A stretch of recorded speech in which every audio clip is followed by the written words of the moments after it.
गलती से मिस्टेक होगी अलीना, और काफी बड़ी मिस्टेक होगी है। लेकिन खैर अलीना, बात यह है कि देखिए, ये बात हो रही है जिस केबल की, वो अगर ये बात मार्च के शुरू में हुई, तो जो सवाल जो है वो आज हामिद मीर साहब ने बिठाया और भी लोग उठा रहे हैं, वो यही है कि 21 को फिर ओआईसी में स्पेशल गेस्ट क्यों बुलाया गया अंडर सेक्रेटरी ऑफ स्टेट को अमेरिका की।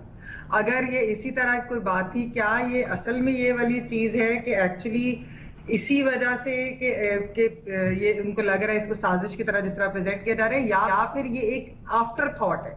जब ये सारा वोट ऑफ नो कॉन्फिडेंस का मामला शुरू हुआ, जब ये लगा कि हमारे हाथ से ये चीज निकल रही है, हमारे नंबर्स पूरे नहीं होंगे, हमारे को इस तरह से एक सियासी तौर पे इस्तेमाल किया गया। अगर आप आज नेशनल सिक्योरिटी कमेटी की उनकी स्टेटमेंट भी पढ़ ले, तो उसके अंदर क्या लिखा हुआ है? उसके अंदर एक तो ये है कि ये अनडिप्लोमेटिक लैंग्वेज है, और दूसरा है कि इंटरफेरेंस इन इंटरनल अफेयर्स वाली वो बात की गई है। ये बात तो जब यूरोपियन यूनियन के एम्बेसडर्स ने वो खत लिखा था, तो उसके ऊपर भी इस किस्म की जुबान, क्योंकि ये तो डिप्लोमेटिकली कहते ही इस तरीके से हैं क्या। लेकिन उसके अंदर ये लिखा है कि ऑपोजिशन को पैसे दिए गए, क्या उसके अंदर कहीं ये नेशनल सिक्योरिटी कमेटी की जो प्रेस वो आई है स्टेटमेंट, प्रेस रिलीज आई है, क्या उसमें कहीं लिखा है कि रेजीम चेंज होने जा रही थी?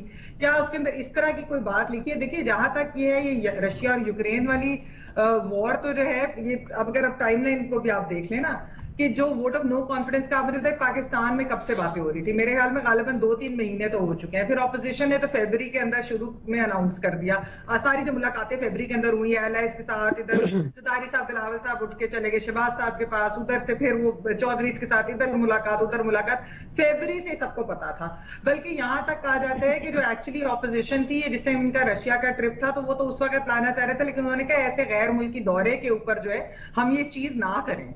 तो क्योंकि जाहिर बात है वजीर आजम सब कहीं गए होंगे, तो वो उसका एक इम्पैक्ट होता है। तो खैर बात ये है कि ये इस तरीके से किसी एक मुल्क के ऊपर और फिर कहना कि ये आलमी साजिश है, मेरे ख्याल में कि ये बिल्कुल गलत चीज है। और फिर जो आप अपोजिशन और पूरे अपने एलाइज भी जो आपको छोड़कर अगर चले गए, जो जो आपके खिलाफ है, आप कह रहे हैं वो गद्दार है, वो गद्दार है। और ये जो आप, और फिर एक और भी चीज है लीना, कि ये ऐसी बात नहीं है, हमने क्या पहले नहीं कभी सुना कि चाइनीज गवर्नमेंट भी जो है सीपैक के ऊपर कुछ चीजों के ऊपर नाराज हुई, कुछ शख्सियात से, हुकूमती शख्सियात से नाराज थी, उनसे बात नहीं करना चाहती थी। उसका मतलब है कि क्या वो रिजीम चेंज चाह रहे थे? क्या हमारे अपने दोस्त ममालिक, गल्फ ममालिक, उन्होंने हमारे कुछ इस तरह की बातें नहीं की थी? तो क्या वो हमारे खिलाफ कोई आलमी साजिश हो रही थी कि इस हुकूमत को निकालना चाहते हैं? बहुत सारी चीजें होती है ना, इस तरह की बात करना और गद्दारी के सर्टिफिकेट बांटना तो मेरे ख्याल में बहुत इररिस्पॉन्सिबल वो चीज है। दुरुस्त नहीं आपके ख्याल में?